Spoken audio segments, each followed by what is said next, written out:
साथियों नमस्कार। स्वागत है आपका हमारे YouTube channel study circle with BP में। और मैं ब्रजेश पटेल आप सभी का बहुत बहुत स्वागत करता हूं।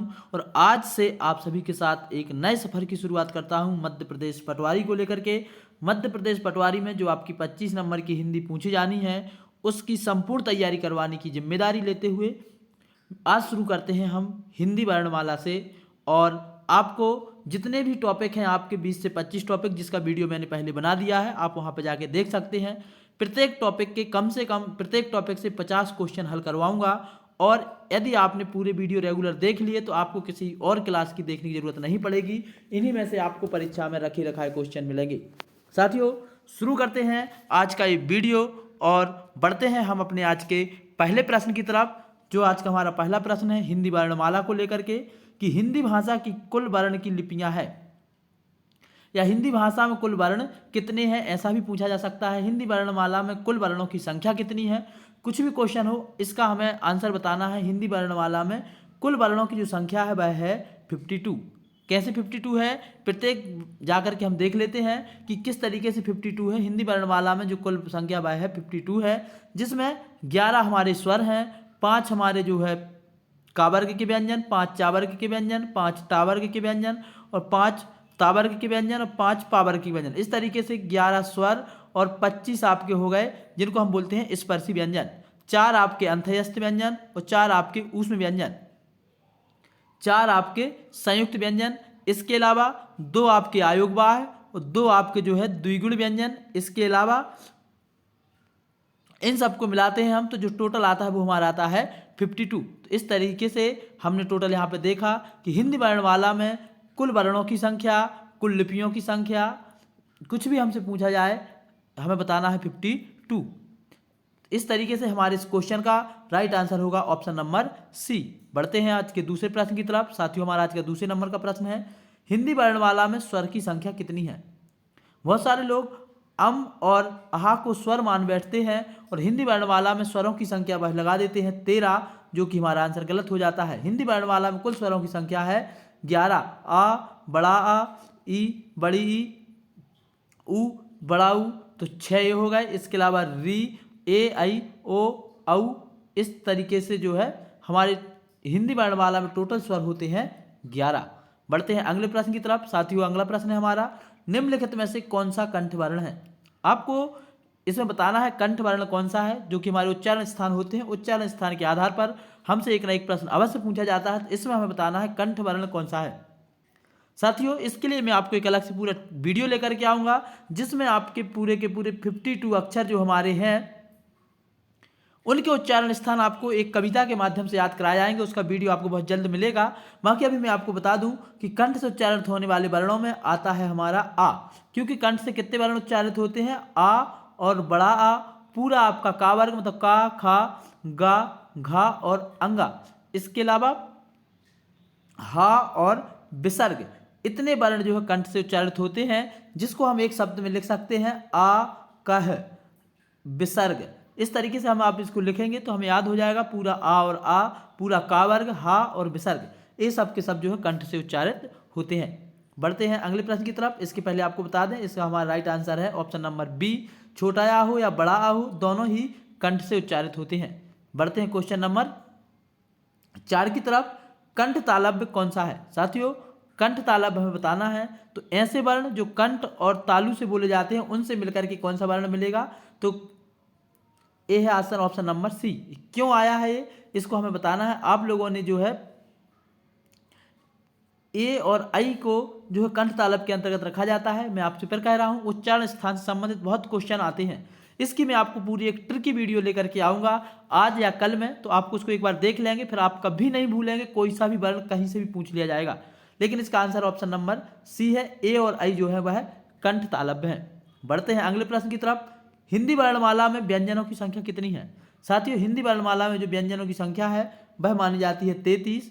इसका हमें विशेष ध्यान रखना है। हिंदी वर्णमाला के बाद अगला क्वेश्चन है हमारा क्वेश्चन नंबर 6।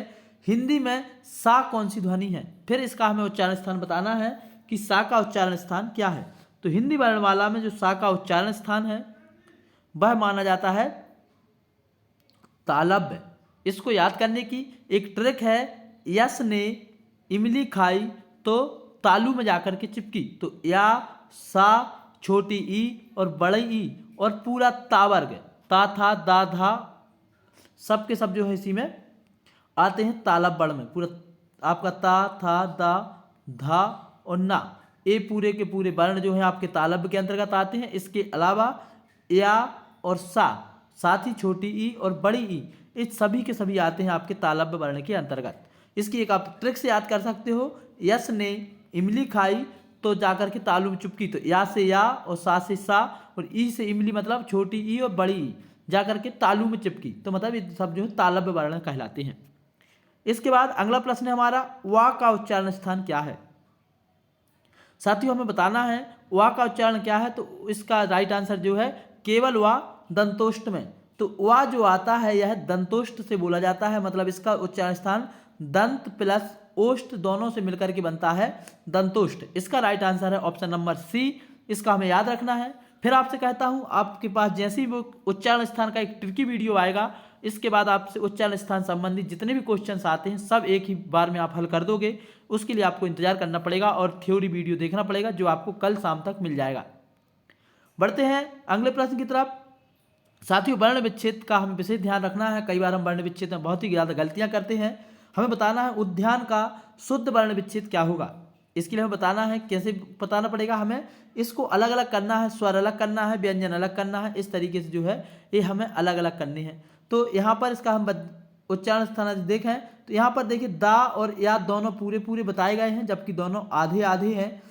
जब तो जाके उद्यान बनेगा तो ये हमारा ऑप्शन गलत हो जाता है। यहाँ पर या पूरा बता दिया, या में आधा नहीं बताया गया है, और या में बड़े या की मात्रा लगी, यहाँ पे छोटा या है, इसलिए ये गलत हो जाएगा। यहाँ पर हमारा सही आंसर होगा ऑप्शन नंबर सी, ऊ आधा दा आधा या और या में या की मात्रा और ना, बन जाएगा उद्यान। क्योंकि या में जब बड़े या की मात्रा तो या के जस्ट बाद आएगा बड़ा या, जो यहाँ पर नहीं आया है। इसलिए इस तरीके से हमारा सही जो उत्तर होगा वह होगा ऑप्शन नंबर सी, उद्यान। इस तरीके से भी हम इसको लिख सकते हैं, ऊ छोटा ऊ आधा दा या और ना, यान, उद्यान। हलंत लगा करके ऐसे हम इसको लिख सकते हैं। इस तरीके से इसका राइट आंसर होगा ऑप्शन नंबर सी। बढ़ते हैं अगले प्रश्न की तरफ। हमारा अगला प्रश्न है, हिंदी शब्दकोश में सबसे पहले कौन सा शब्द आएगा। साथियों शब्दकोश से सबसे ज़्यादा प्रश्न पूछे जाते हैं आज की डेट में, और बहुत सारे लोग इसमें कंफ्यूज होते हैं कहाँ पे कौन सा शब्द आएगा, क्योंकि हमने आज तक हिंदी शब्दकोश को समझने की कोशिश ही नहीं की। ऋग्वेद, ऋक्ष, ऋणु या ऋण, कौन सा शब्द सबसे पहले आएगा। इसके लिए आपको बता दूं, सबसे पहले आपका शब्द आएगा ऋक्ष, क्योंकि री तो सब में कॉमन है। अब अल्फाबेट के हिसाब से दूसरे नंबर पे आएगा गा, अड़ा, अड़ा या का। तो जो सा बना है छा, एक आधा का और आधे सा से मिलकर के बनता है छतरी वाला छा। तो इसके बाद आएगा का। तो इस तरीके से हम देखते हैं हमारा जो सही शब्द आंसर होगा वो होगा ऑप्शन नंबर बी, ऋक्ष शब्द सबसे पहले आएगा। इसके बाद आएगा आपका ऋग, इसके बाद आएगा आपका ऋण, क्योंकि आ है लास्ट में, और फिर आएगा ऋणु, सबसे लास्ट में आएगा ऋणु वाला शब्द। इस तरीके से हमें जो है पूरा शब्द को यदि आपको समझना है तो इसके लिए भी मैं एक थ्योरी वीडियो लेकर के आऊँगा, उसको आपको देखना पड़ेगा। लास्ट हमारा प्रश्न है, निम्न में से अर्ध स्वर क्या है। साथियों हमें बताना है इसमें से कौन सा अर्ध स्वर है। तो आपको बता दूं कि हिंदी वर्णमाला में या यज्ञ को और वा वजन को अर्ध स्वर की संख्या दी गई है, और रा को जो है लुंठित व्यंजन या थोड़ी प्रकम्पी व्यंजन कहा जाता है। इस तरीके से यहाँ पर एक बार हम फिर से देख सकते हैं जो हमें इसका मुख्य आंसर, तो इसका जो राइट आंसर है साथियों वह है या जो है अर्ध स्वर है। बाकी जो पा है, जो ये तो एक व्यंजन ही है, रा भी व्यंजन है और ला भी पूरा पूरा व्यंजन है। इस तरीके से हमने आज 10 क्वेश्चन कंप्लीट किए। इसके अलावा आप सभी को बता दें कि यदि आप मध्य प्रदेश पटवारी की प्रबंधन को लेकर के और सामान्य हिंदी को लेकर के प्रैक्टिस सीरीज खरीदना चाहते हैं तो आप जो टेस्ट पर ऐप जाकर के डाउनलोड करें और इसको खरीद सकते हैं। साथ में इसकी आपको पूरी क्लास भी मिलेगी, तो आप जाके खरीद सकते हैं और अपनी पटवारी की अच्छी तैयारी कर सकते हैं। साथियों आज के इस वीडियो में इतना ही। यदि आपको वीडियो पसंद आया तो इसको लाइक कर लें, साथ ही हमारे चैनल को सब्सक्राइब कर लें। और आप पटवारी में यदि 25 में से 25 नंबर चाहते हैं हिंदी में तो हमारे साथ जुड़े रहें। साथियों आज शुरुआत है, कल से हम और ज़्यादा क्वेश्चन हल करेंगे और अच्छे से और ज़्यादा विस्तार से पढ़ेंगे। ताकि आपको और अच्छे से समझ में आए। आज के इस वीडियो में इतना ही। जय हिंद।